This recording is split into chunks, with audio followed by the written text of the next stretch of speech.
नमस्कार, मैं नेहल नायडू। दुनिया की फैक्ट्री। चीन को दुनिया की फैक्ट्री के रूप में जाना जाता है। विश्व युद्ध के बाद यूरोप वर्ल्ड का मैन्युफैक्चरिंग हब बना, फिर जापान और अब चाइना। इसके पीछे की कहानी क्या है?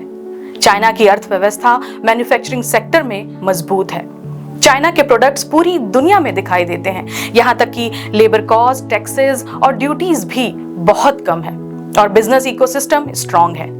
और इन्हीं सब के कारणों की वजह से चीन को दुनिया की फैक्ट्री के रूप में जाना जाता है।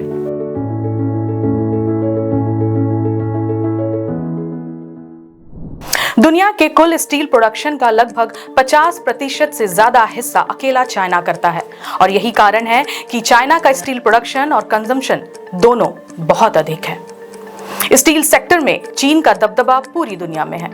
पूरी दुनिया का सालाना करीब 1850 मिलियन टन स्टील उत्पादन करता है, उसमें से लगभग 1000 मिलियन टन सिर्फ चीन करता है। भारत की जनसंख्या और चीन की जनसंख्या लगभग बराबर है, लेकिन चीन 900 मिलियन टन स्टील कंज्यूम करता है।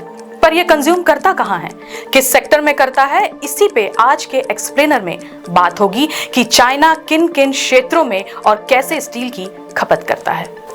चीन का सबसे ज्यादा कंजम्पशन मशीनरी सेक्टर में होता है, यानी चीन 30% स्टील हर छोटे बड़े मशीन बनाने में कंज्यूम करता है। उसके बाद 24% कंजम्पशन बिल्डिंग कंस्ट्रक्शन सेक्टर में, 17% इंफ्रास्ट्रक्चर में, ट्रांसपोर्ट और ऑटो में 9%, कंज्यूमर ड्यूरेबल गुड्स में 8% और बचे हुए अदर सेक्टर में 12% कंज्यूम करता है। चलिए अब आंकड़ों को और विस्तार से समझते हैं।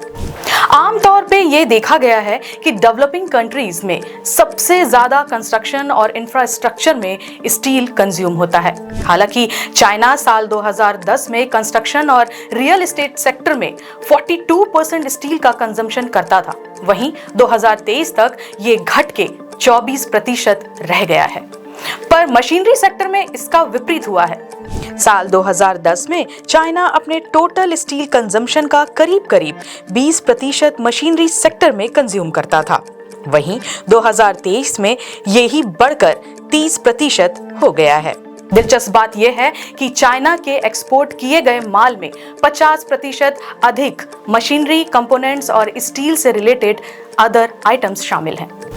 हालांकि पिछले कुछ दशकों में चीन की तेजी से हुई उन्नति में बुनियादी ढांचे यानी इंफ्रास्ट्रक्चर पर किए गए खर्च का बहुत बड़ा योगदान रहा है।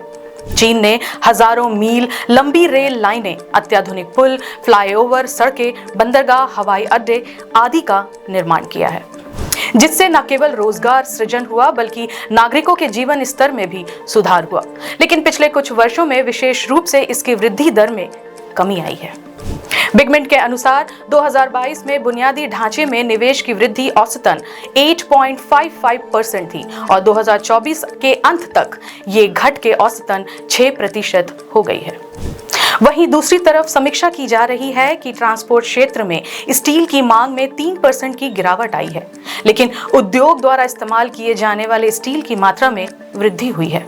ये 2010 में लगभग 73 मिलियन टन से बढ़कर 13 साल बाद 82 मिलियन टन हो गया है। आंकड़ों के अनुसार चीन का ऑटोमोटिव प्रोडक्ट्स 2010 में 19 मिलियन यूनिट था, लेकिन अभी ये बढ़कर लगभग 27 मिलियन टन से अधिक हो गया है। लेकिन दुनिया भर में बिकने वाले सभी नए इलेक्ट्रॉनिक गाड़ियां यानी ईवी की गाड़ियों में सबसे अधिक चीन में बनाए जा रहे हैं। अगर ईवी लोकप्रियता हासिल करता है तो इस क्षेत्र में काफी सफलता मिल सकती है। आपको क्या लगता है, इन आंकड़ों के हिसाब से डिमांड में क्या चेंजेस आएंगे? हमें कमेंट करके जरूर बताएं।